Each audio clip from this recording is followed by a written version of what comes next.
हे ईश्वर, तू ही अन्नदाता है। किसी राज्य में एक प्रतापी राजा हुआ करता था।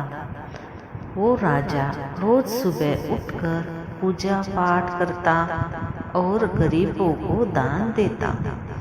अपने इस उदार व्यवहार और दया की भावना की वजह से राजा पूरी जनता में बहुत लोकप्रिय हो गया था।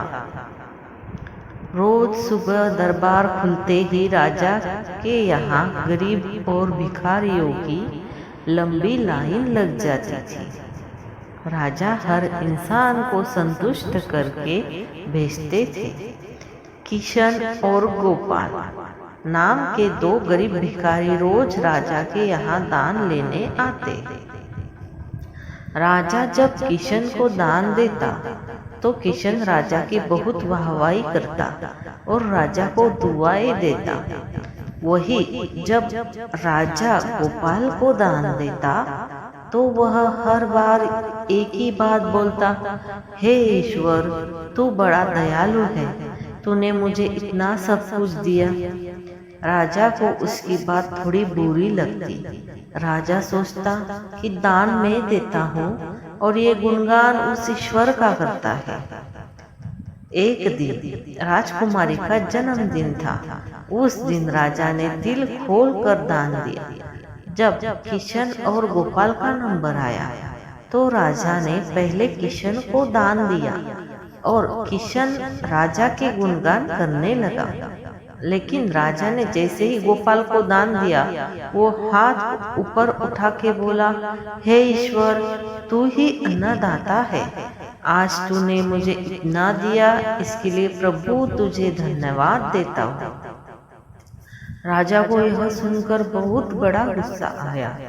उसने कहा कि गोपाल, मैं तुम्हें रोज दान देता हूँ, फिर तुम मेरे बजाय ईश्वर का गुणगान क्यों करते हो?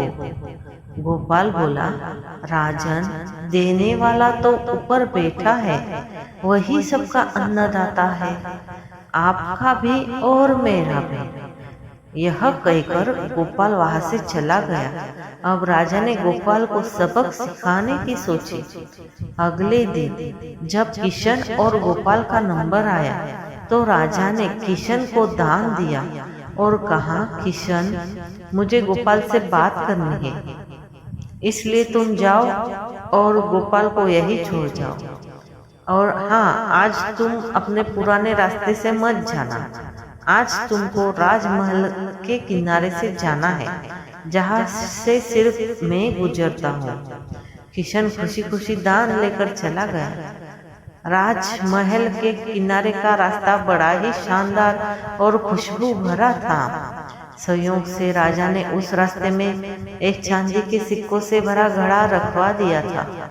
लेकिन किशन आज अपनी मस्ती में मस्त था। वो सोच रहा था कि राजा की मुझ पर बड़ी कृपा हुई है, जो मुझको अपने राजमहल के रास्ते से गुजारा।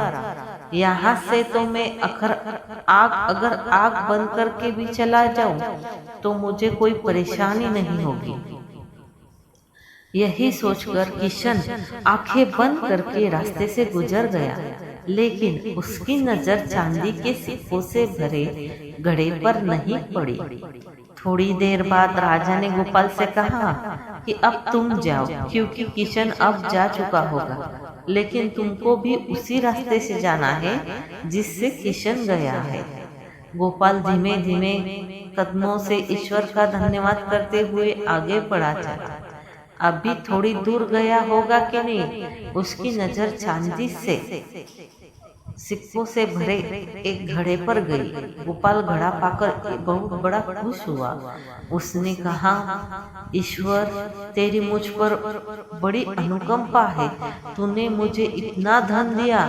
और वो घड़ा लेकर घर चला गया। अगले दिन फिर से जब गोपाल और किशन का नंबर आया तो राजा को लगा किशन घड़ा ले चुका होगा, इसलिए उसने किशन से पूछा, क्यों किशन, कल का रास्ता कैसा रहा? राह में कुछ मिला या नहीं? किशन ने कहा, महाराज, रास्ता इतना सुंदर था कि मैं आंखें बंद करके घर चला गया, लेकिन कुछ मिला तो नहीं। फिर राजा ने गोपाल से पूछा, तो उसने बताया कि राजा, कल मुझे चांदी के सिक्कों से भरा एक घड़ा मिला। ईश्वर की मुझ पे बहुत बड़ी कृपा है।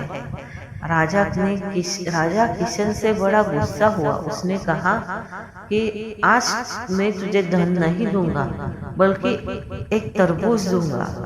किशन बेचारा परेशान था, लेकिन कहता भी तो क्या, चुपचाप तरबूज लेकर चल पड़ा। उधर राजा ने गोपाल को रोजाना की तरह कुछ दान में दिया। किशन ने सोचा कि इस तरबूज का मैं क्या करूंगा, और यही सोचकर वो अपना तरबूज एक फल वाले को बेच गया।